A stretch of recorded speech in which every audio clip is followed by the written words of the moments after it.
හරි 2026 විභාගයට මම බයොලොජි වලට වලට 3 months මාස 3කින් කරන්න පුළුවන් මගේ ස්පෙෂල් ප්ලෑන් එක මම ඔයාලට කියනවා මමත් මේක කරනවා මේ ඉතින් ඔයාලට කැමති නම් මේකත් එක්ක ෂෙයාර් කරන්න පුළුවන් මම සාමාන්‍යයෙන් YouTube live එහෙම ගිහින් බලාපොරොත්තු වෙනවා වැඩ කරන වෙලාව ඇතුළත අපි බලමු දවසකට කරන්න ඕන වැඩ ටික එහෙම නැත්නම් දවසේ තමයි කරන්න ඕන වැඩ පිළිවෙල ගැන කතා කරොත් ඒක මම වෙනම ඔයාලට කියනවා එතකොට මේකෙදි මම බලාපොරොත්තු වෙන්නේ කොහොමද අපි මේ මාස තුන ඇතුළත අපේ තියෙන ඒ කියන්නේ මූලිකවම අපේ අවධානය දෙන්න ඕන කොටස් ටිකට කොහොමද අපි පටන් ගන්න කියලා.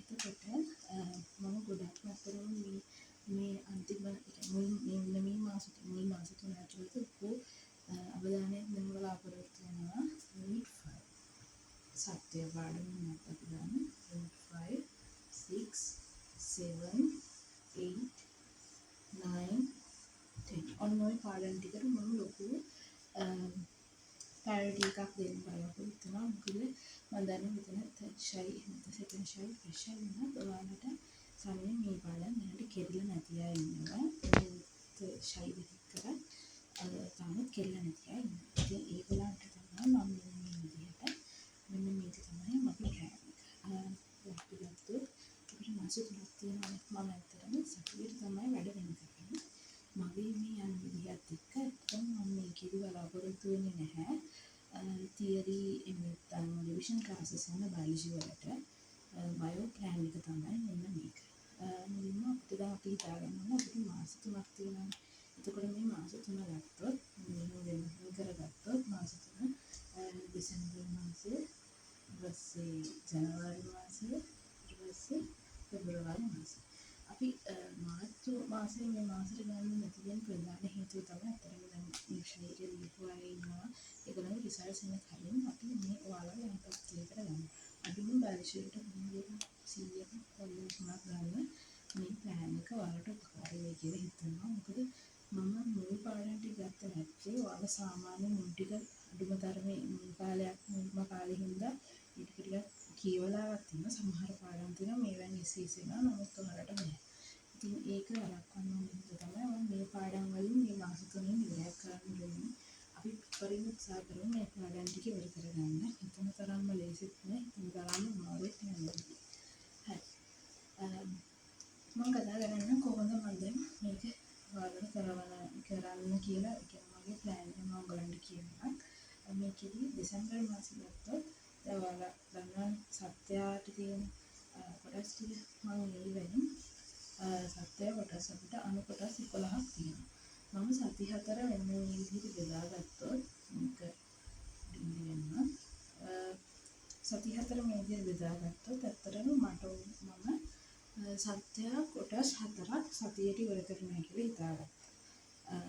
ඒ කියන්නේ මේකෙදි කිසිම වීඩියෝ ගැලවිලක්වත් මාවත් රිවිෂන් එකකටවත් ජොයින් වෙන්න අදහසක් නැහැ. මේක තනිකරම යන self study එකක්.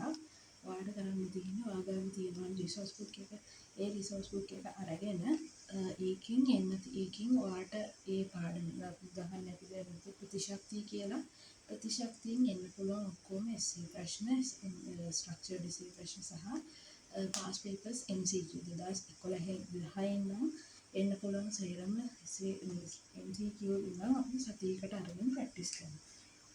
එතකොට මම මේක කරන්න මාතෘකාව ටික විතරයි මම වීඩියෝ කියන්නේ. මම එක්සෑම් එක ඉවර වෙලා දැන් අපිට එක්සෑම් ඉවර වෙනවා නිසි ගණන් කරනවා. එතකොට මම ඔයාලට දාන්න කොහොමද මේක කරන්නේ කියලා. මම ඉස්සෙල්ලාම මාතෘකාව ටික විතරක් ලියලා ඉන්නම්. එතකොට මුලින්ම අපි අමාරු ටිකෙන් ඉවර කරගන්න ඕනේ මේ පළවෙනි මාසෙ. ඊට පස්සේ අන්තරා සර්ග පද්ධතිය.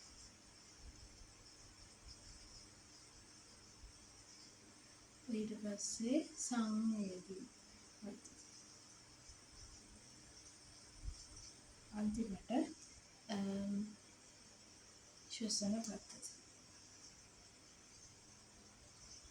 ඊට පස්සේ ජනවාරි මාසෙ ගත්තොත් ඊට පස්සේ අපි දේසි ටික කරමු. ඊට පස්සේ පාටක ජීරණ පද්ධතිය, ඊට පස්සේ ප්‍රජනන පද්ධතිය,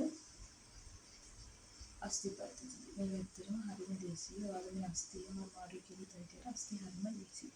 ඊට පස්සේ ෆෙබ්‍රුවරි අපි හිතමු ඉතුරු ටික කියන්නේ සංසරණ පද්ධතිය. ඊට පස්සේ මොනවාද තව පද්ධතිය තමයි බහිස්රාවී පද්ධතිය. ඊට පස්සේ ස්නායු පද්ධතිය. ඔතන ගියොත් අපිට මේවා ටික ඉවරක් වෙනවා. තව එකක් ඉතුරුයි. එතකොට මම අත්‍තරම දෙසැම්බර් මාසේ තමයි මේක තමයි යුනිට් 5 වලට අදාළව කරගන්න ඕන කියලා හිතන්නේ. ඒක බලමු ඊළඟ වීඩියෝ එකෙන් මෙන්න මේ පාඩම් හතරට කොහොමද වෙනස් වෙන්නේ කියලා. ඒ කරන්න යන ටික